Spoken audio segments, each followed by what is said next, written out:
एक समय की बात है, भारत के एक शांत और हरे भरे गांव में, जिसका नाम देवपुर था, एक माधव नाम का व्यक्ति समोसे की दुकान चलाता था।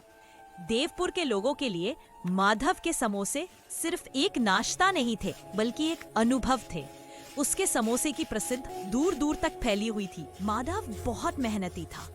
वह सुबह भोर होने से पहले उठता, मसालों को पीसता, आलू उबालता और आटा गूंथता। उसके समोसे कुरकुरे, अंदर से नरम और मसालों के सही मिश्रण के कारण स्वादिष्ट होते थे। शुरू में माधव एक ईमानदार और संतोषी व्यक्ति था। वह उचित मूल्य पर समोसे बेचता और सभी ग्राहकों से प्यार से बात करता। उसकी छोटी सी दुकान, जिसे उसने पीपल के पेड़ के नीचे लगा रखा था, हमेशा ग्राहकों से भरी रहती थी। जैसे जैसे समय बीता और उसका व्यापार फलता फूलता गया, माधव के मन में लालच ने धीरे धीरे जगह बनाना शुरू कर दिया। एक दिन माधव ने सोचा, क्यों ना मैं समोसे के आटे में थोड़ा मैदा कम कर दूं और आलू की जगह सस्ती सब्जियां मिला दूं। स्वाद तो थोड़ा कम होगा, पर मेरा मुनाफा बहुत बढ़ जाएगा। एक दिन माधव ने सोचा, क्यों ना मैं समोसे के आटे में थोड़ा मैदा कम कर दूं और आलू की जगह सस्ती सब्जियां मिला दूं। स्वाद तो थोड़ा कम होगा, पर मेरा मुनाफा बहुत बढ़ जाएगा। पहले तो उसने यह प्रयोग छोटे पैमाने पर किया। उसमें समोसे का आकार भी थोड़ा छोटा कर दिया, लेकिन कीमत वही रखी। गांव के सीधे सादे लोग और दूर से आए नए ग्राहक तुरंत अंतर नहीं पहचान पाए। माधव का मुनाफा सचमुच बढ़ गया और उसका लालच भी। इस सफलता ने उसे और अधिक ढीठ बना दिया। उसने समोसे की गुणवत्ता को और गिराना शुरू कर दिया। उसने सस्ते और बासी तेल का इस्तेमाल करना शुरू कर दिया, जिससे समोसे का स्वाद कड़वा हो गया और रंग भी गहरा हो गया। शुरुआत में ग्राहकों ने शिकायत करनी शुरू कर दी। माधव, तुम्हारे समोसे का स्वाद पहले जैसा क्यों नहीं है? तेल बासी लग रहा है।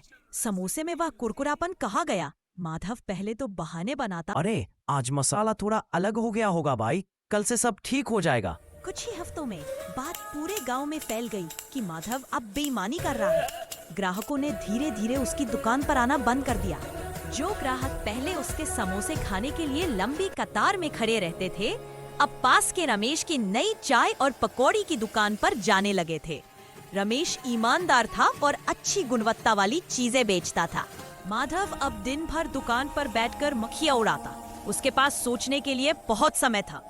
उसने अपने समोसे की टोकरियां खाली पड़ी देखी और अपनी पिछली ईमानदारी को याद किया। उसे महसूस हुआ कि उसने पैसे के लालच में अपनी सबसे बड़ी दौलत खो दी है, ग्राहकों का विश्वास और अपने समोसे की अच्छी छवि। एक शाम गांव के सबसे बुजुर्ग और समझदार व्यक्ति बाबा दीनदयाल उसकी दुकान के पास से गुजरे। उन्होंने उदास बैठे माधव को देखा और कहा, माधव, तुम्हारा समोसा पहले बहुत स्वादिष्ट होता था। लोग कहते थे कि तुम अपने हर समोसे में अपना प्रेम और मेहनत डालते हो, लेकिन अब तुम्हारा लालच तुम्हारे समोसे से भी ज्यादा कड़वा हो गया है। बाबा दीनदयाल की बातों ने माधव की आंखें खोल दी। उसे अपनी गलती का एहसास हुआ।